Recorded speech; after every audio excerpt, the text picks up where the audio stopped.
Men of Reddit, what is your story with an insane or crazy girlfriend? Story 1.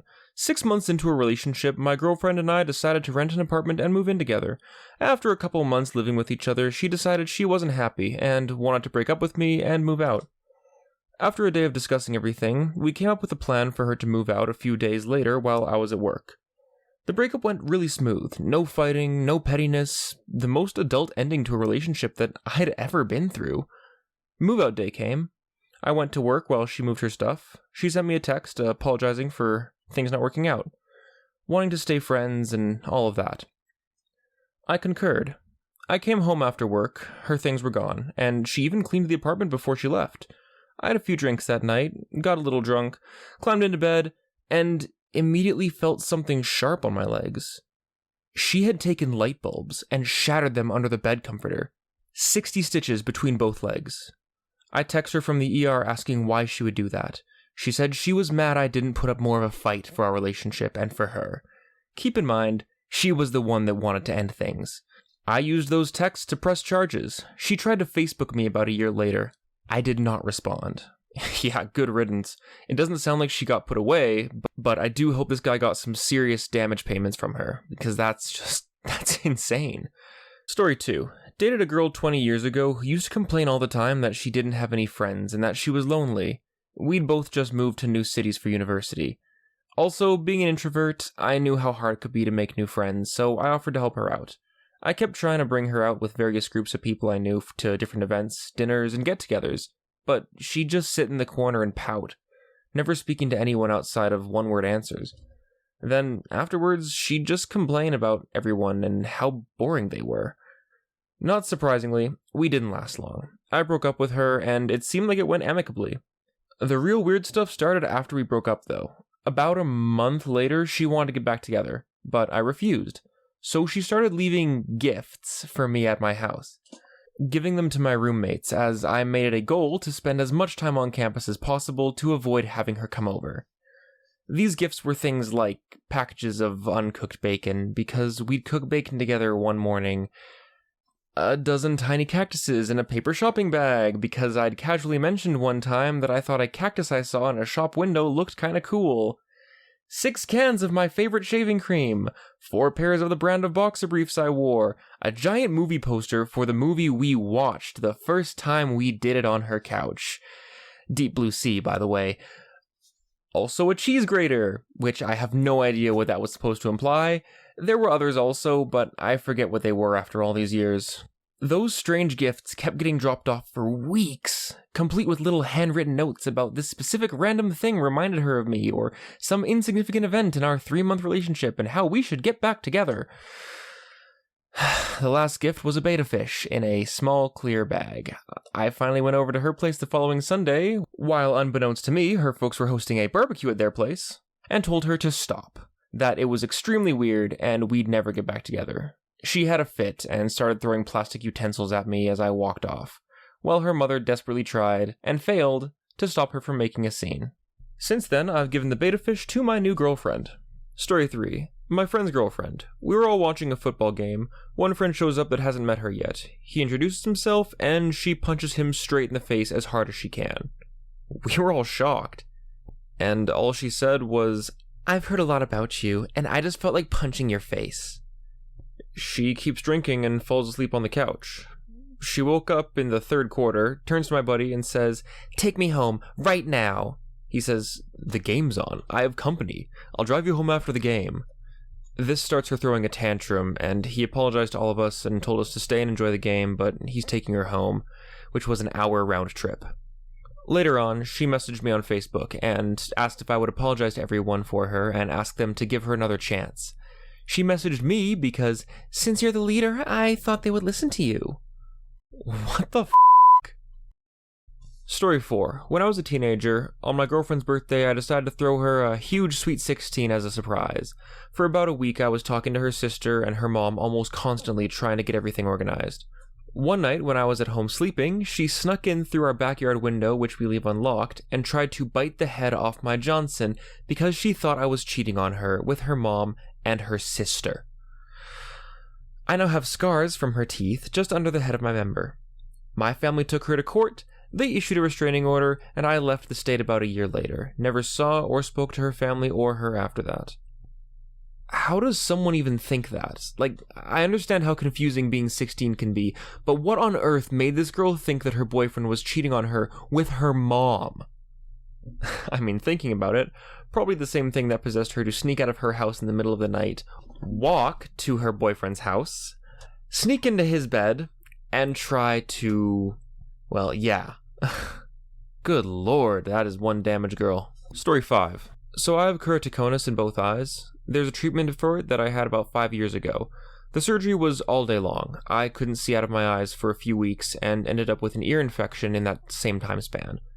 My ex decided to come over for a few days after having the surgery to help me get through the initial blindness. Turns out, she wasn't there to comfort me. Actually, she wanted me to entertain her. She immediately got bored. I was still drugged, blind, and having an ear infection at this point that was just starting. And eventually, she got pretty irritated that I couldn't entertain her. From what I was told, she spent the entire 2 days either in the spare bedroom or outside walking with her phone.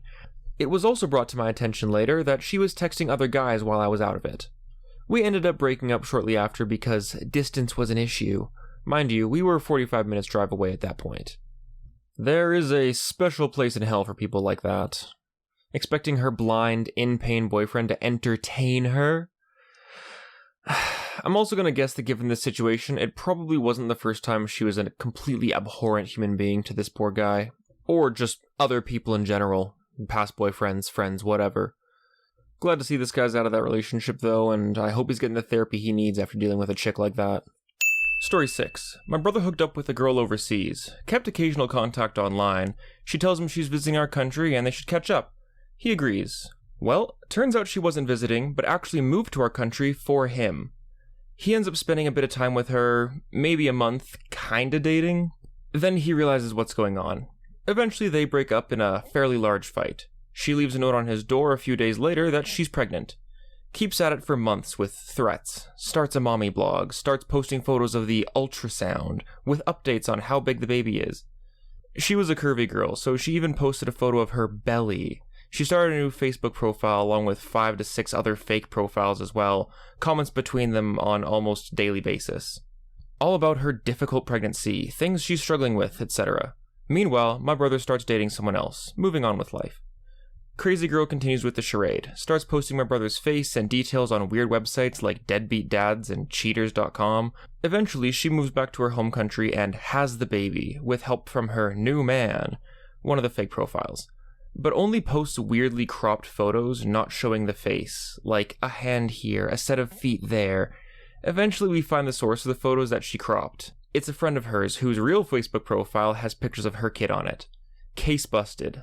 This whole ordeal went on for about 12 to 15 months before she eventually disappeared from our lives entirely. Story 7. Never made it to the girlfriend stage, but went out with a woman on, the second date. She started asking me very presumptive questions, like, do you think your parents will like me? Where do you think we'll live? Would you still like me if I gained weight?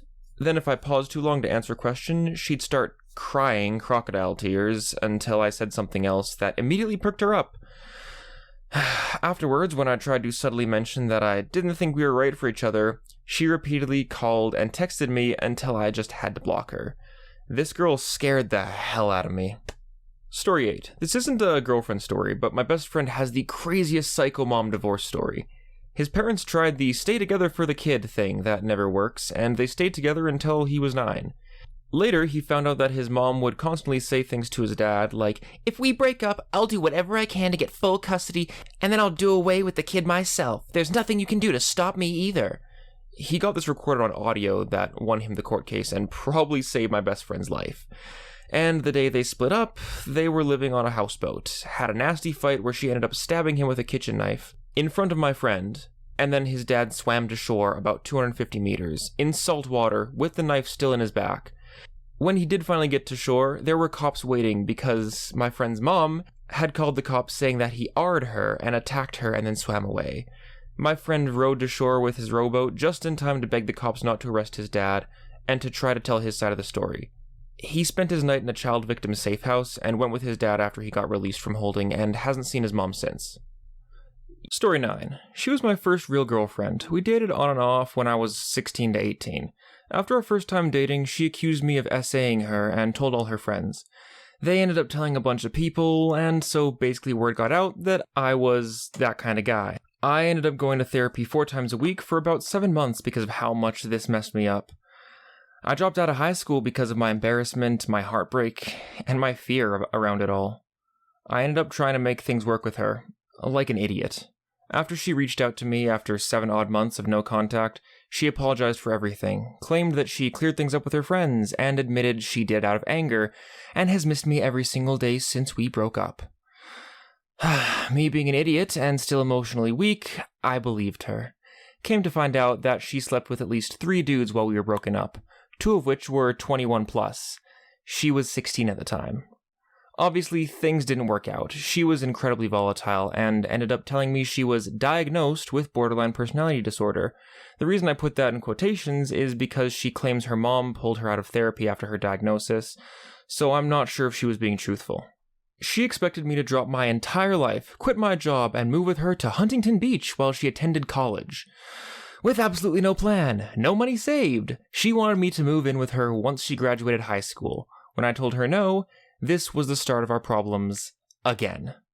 We fought a lot, and eventually I ended things with her after she lashed out at me for trying to help her after she left home. After I broke up with her this time, she threatened to unalive herself. I advised her to seek therapy again, but stood strong in breaking up with her. The next day, she texted me and told me she was fine, and was looking for a therapist to see. I was happy about that, but refused to get back together with her. Once again, I made the stupid decision of promising her that I would get back together with her if she persisted with therapy and I saw an improvement. We stayed in contact for a few weeks. She told me she wanted to have a child with me someday, and all sorts of stuff like that. I found out a few weeks later she was seeing someone else, wasn't actually pursuing therapy, and just was wasting my time. I cut off contact with her and haven't talked to her in 2 years. Despite everything that happened, I still wish the best for her and hope she's happy. I don't want her involved in my life, and neither of us have attempted any contact. I'm now 20 and haven't been able to date anyone seriously since because of the damage she caused, and I'm well aware that I should never have tried to make things work with her. She had serious issues, and frankly, I was a pushover. Story 10. I dated a girl who believed she was spiritually a dragon. I'm not talking like, oh my god, dragons are totally my spirit animal. It was more like, I'm the reincarnation of a draconic Egyptian princess. This was my first introduction to otherkins and indigo children. She was also an empathic vampire and a bunch of other stuff. But here's the thing, it didn't bother me. She didn't really bring it up much, and frankly, she was hella cute. We dated for years, but as time went on, we found ourselves less compatible. One of the tipping points was involving her dragon heritage. Sure, I don't care if you tell me, but what do you expect me to do when you tell other people? She told my close friends, who didn't take it seriously at all. I was embarrassed, and she was pissed. She was angry because she wanted me to defend her. She brought up the, it's either me or them. Months later, she broke up with me, but it would have happened regardless. I more than likely didn't handle it well. Actually, I didn't handle it well at all. However, in my defense, I had no idea how to handle that situation. It's not like she was practicing another religion. It was just a fantasy that she believed in. Please don't flood my inbox with magical threats. I just don't believe in it. And when you have people laughing at you en masse, I couldn't stand tall and proclaim in defense of something I just didn't believe in.